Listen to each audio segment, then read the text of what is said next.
Hi hello नमस्कार. मी साक्षी महेश गांधी तुम्हा सगळ्यांचं मनपूर्वक स्वागत करते साक्षीची दुनिया या आपल्या युट्यूब चॅनलमध्ये.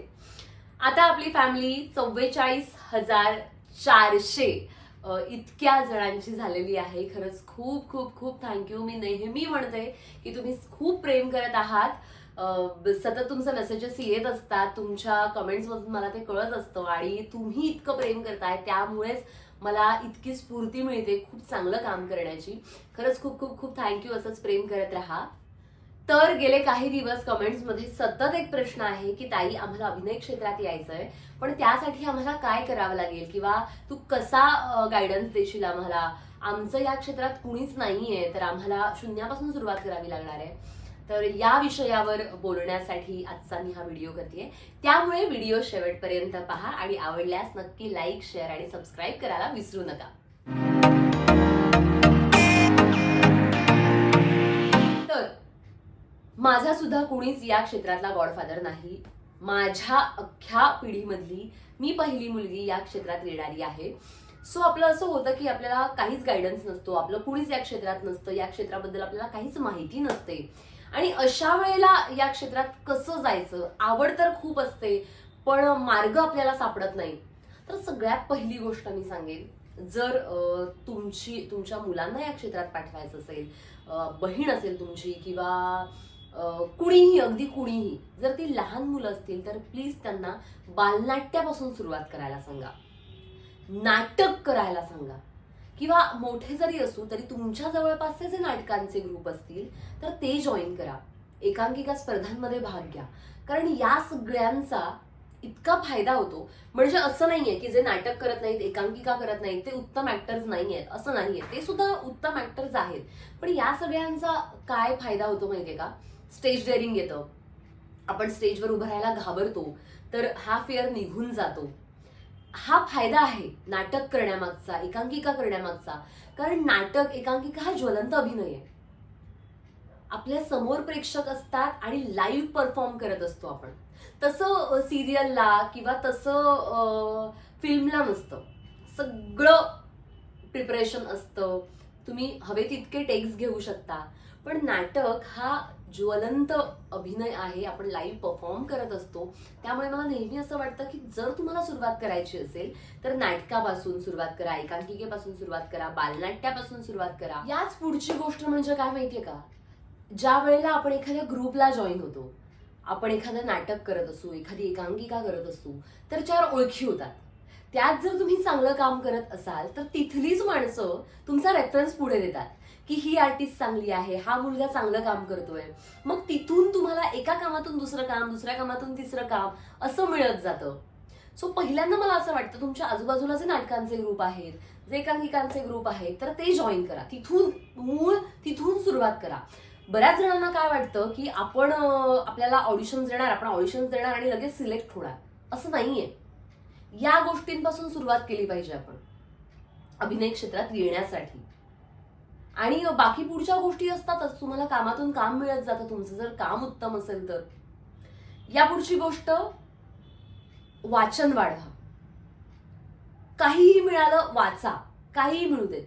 मला खूप आपल्या आई वडिलांचं कौतुक वाटतं की त्यांचं इतकं वाचन सुंदर आहे. म्हणजे ते इतके वर्ष वाचतात आणि हा एक चांगला गुण आहे त्यांच्याकडे, वाचनाचा, बघण्याचा, ऐकण्याचा.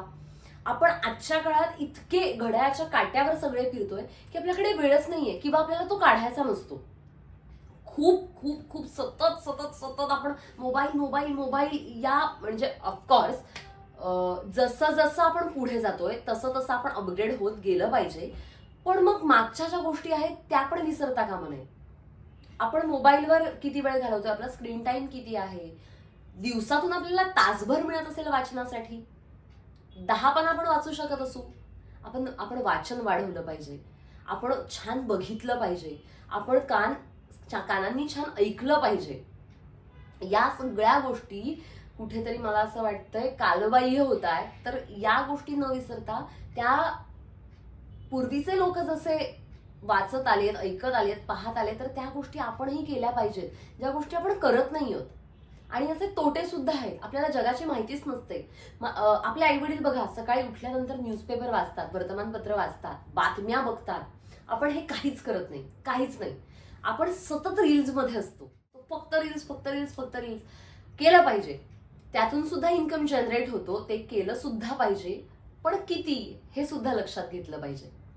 आणि जर तुम्हाला अभिनय क्षेत्रात करिअर करायचं असेल तर या गोष्टींचा फायदा नक्की होतो. कारण जेव्हा आपण एखादी सिरियल करत असतो तेव्हा दिवसाला 10-10 सीन्स करायचे असतात. मग ते 10-10 सीन्स तुम्ही पाठ करणार का? ऑफकोर्स पाठ करावे लागतात, पण तुम्हाला पाठांतर जास्त चांगलं आहे की लक्षात ठेवणं जास्त चांगलं आहे? तर लक्षात ठेवणं.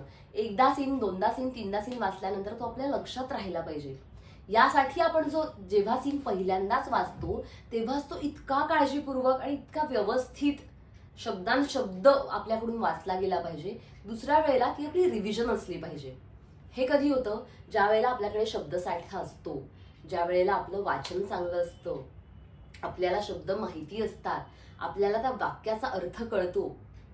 म्हणून मला नेहमी असं वाटतं की आपण थिएटर केलं पाहिजे, म्हणजेच एकांकिका केल्या पाहिजेत, नाटक केलं पाहिजे. आणि ही सुरुवात असते, इथून खरी सुरुवात होते आणि मग पुढचा प्रवास आहेच.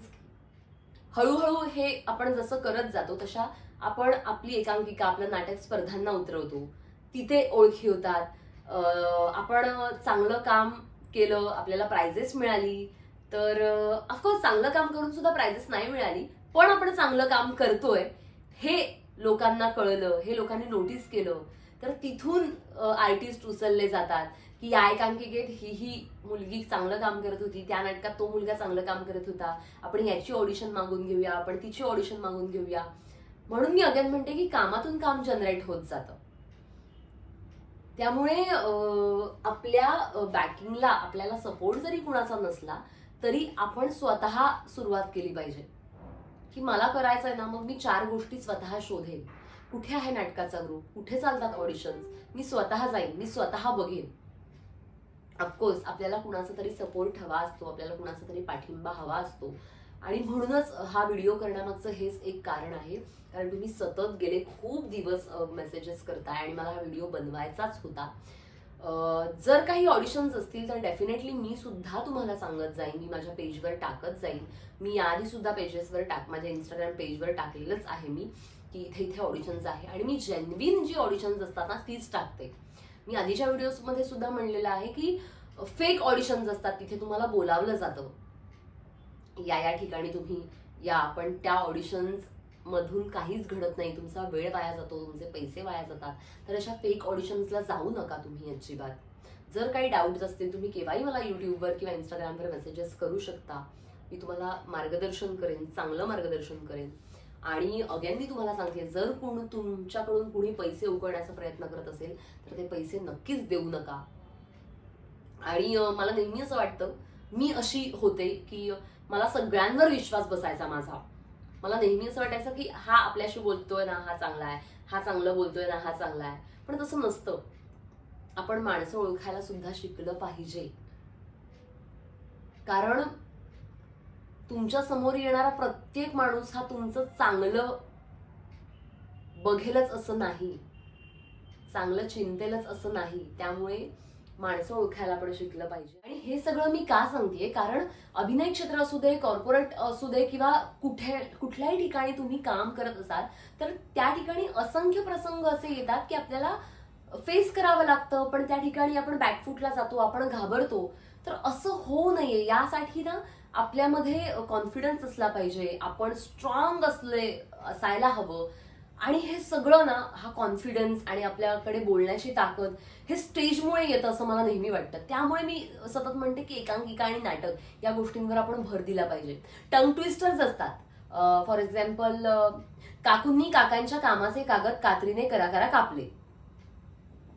हे जे टंग ट्विस्टर्स असतात ते आपले उच्चार स्पष्ट यायला हवेत यासाठी असतात. म्हणजे समोरचा आपल्याला भेटल्यानंतर की शिट यार ही काय बोलतेय, हा काय बोलतोय असं व्हायला नको, यासाठी हे सगळं असतं. किंवा आपण ना तोंडात अशी आडवी पेन्सिल धरतो अशी आणि बोलण्याचा प्रयत्न करतो. तर हे जे प्रयोग असतात हे नाटक, एकांकिका करत असताना या प्रोसेसमध्ये सगळे आपल्याकडून करून घेतले जातात. उच्चार स्पष्ट येण्यासाठी आपण काय बोलतोय हे समोरच्यापर्यंत पोहोचू तर देत. समोरच्याने त्याला नीट ऐकायला तर आलं पाहिजे, यासाठी हे सगळं असतं. आणि इतका कमाल एक्सपिरियन्स असतो ना नाटक आणि एकांकिका करण्याचा, मी खरंच सांगते. म्हणून मी म्हणते की इथून तुम्ही सुरुवात करा. नंतरचा प्रवास ना तुमचा 50% इझी झालेला असतो. आणि बाकी जर काही मार्गदर्शन लागलं तर मी आहेच. त्यामुळे केव्हाही मला मेसेज करा, मी नक्की तुम्हाला चांगलं मार्गदर्शन करण्याचा प्रयत्न करेन. आणि असंच प्रेम करत राहा. हा व्हिडिओ तुम्ही शेवटपर्यंत पाहिलात, खरंच खूप खूप खूप खूप खूप थँक्यू. आणि असंच प्रेम करत राहा. Love you guys.